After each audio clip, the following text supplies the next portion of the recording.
नमस्कार मंडळी, प्रभास किचनमध्ये पुन्हा तुम्हा सर्वांचे स्वागत। आज आपण रव्याचा वापर करून सकाळच्या नाश्त्यासाठी मस्त असा पौष्टिक नाश्ता बनवतोय। त्यासाठी एका मोठ्या भांड्यामध्ये आपल्याला 1 वाटी बारीक रवा घ्यायचा आहे। बारीक रवा नसेल तर जाड रवा तुम्ही मिक्सरला फिरवून घेऊ शकता। सारख्याच वाटीने अर्धी वाटी दही यामध्ये घालायचं। त्यामध्ये जिरं मिरची वाटून घालायची।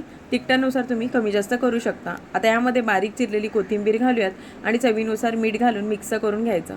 आता यामध्ये लागेल तसं पाणी घालून आपल्याला हे मिश्रण व्यवस्थित असं मिक्स करून घ्यायचं आहे। डोशाच्या पिठासारखे आपल्याला ह्याचे बॅटर तयार करून घ्यायचे। आता यामध्ये पाव छोटा चमचा आपल्याला खाण्याचा सोडा घालायचा आहे। पुन्हा मिक्स करायचं। जेव्हा तुम्हाला डोसे बनवायचे असतील तेव्हाच यामध्ये सोडा घालायचा, आधीच घालू नये। गॅसवरती तवा गरम करून त्यावरती तेल ग्रीस करून पाणी शिंपडून पुसून घ्यायचं।